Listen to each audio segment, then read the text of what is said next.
Olá pessoal, tudo bem? Eu sou Antônio Esmeraldo, sou psicanalista e moro em Vitória, no Espírito Santo. Conforme eu anunciei semana passada, hoje eu vou falar de como educar os filhos, segundo o meu ponto de vista. Na semana passada, falei sobre o amor na sua forma mais universal.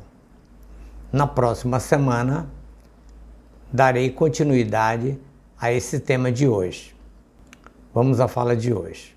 Hoje vamos falar de como educar os nossos filhos.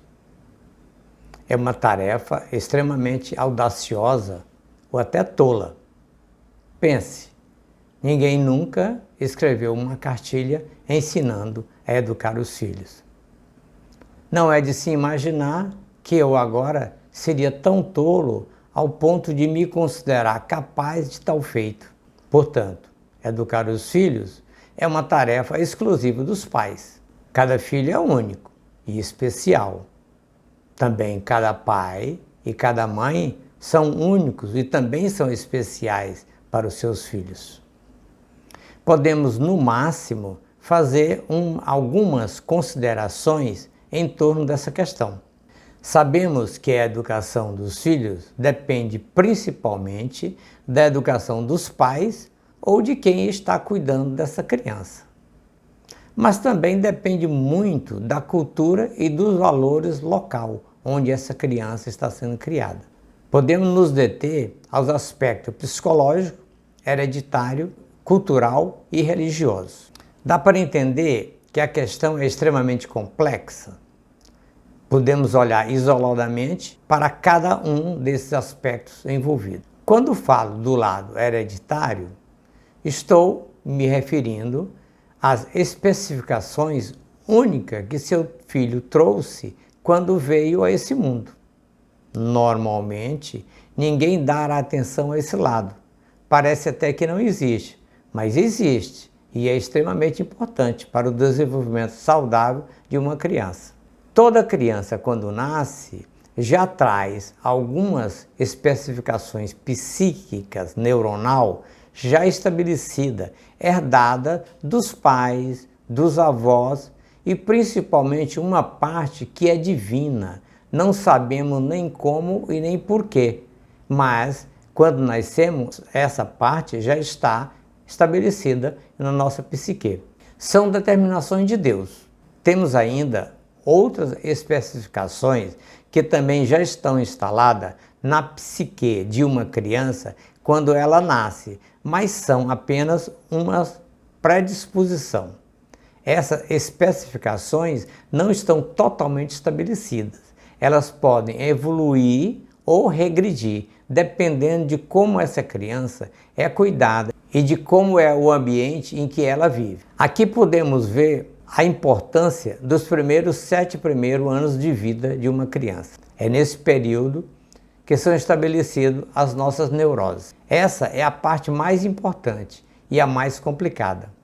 O futuro psíquico, social, emocional e profissional dessa criança vai estar diretamente afetada por esses dois fatores, o ambiente e os cuidadores.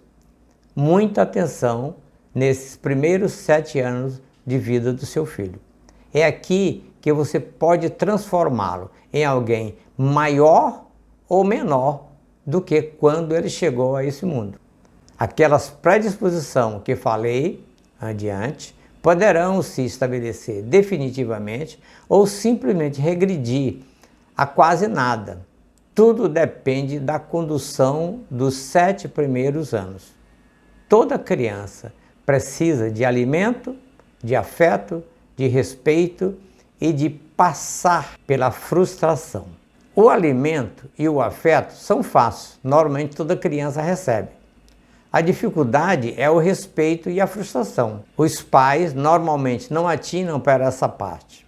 A maioria nem sabe dessas possibilidades, ou então confunde o que é respeitar, ou também não entende a necessidade de permitir que o seu filho precisa passar pela frustração.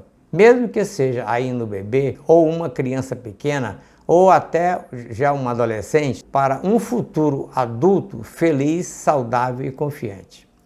Em todas as idades, esses aspectos são extremamente importantes para um futuro adulto feliz, saudável e confiante. Na próxima semana, prometo detalhar os aspectos de respeito e da frustração.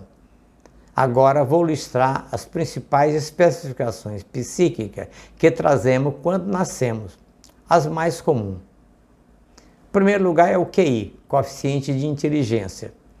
Nós podemos transformar uma criança que tem um determinado nível de inteligência para ser muito mais inteligente ou para ser muito menos inteligente. Depende da forma como ela foi conduzida nos seus primeiros 7 anos de vida.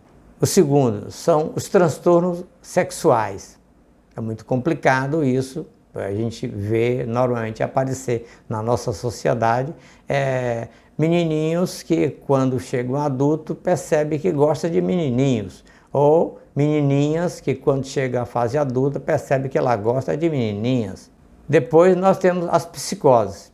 Os mais comuns são os borderline, as bipolaridade, o TOC, transtorno obsessivo compulsivo, que já falamos aqui em um vídeo passado, o déficit de atenção, muito comum, o autismo e mais uma dezena de transtornos e psicose menos comuns.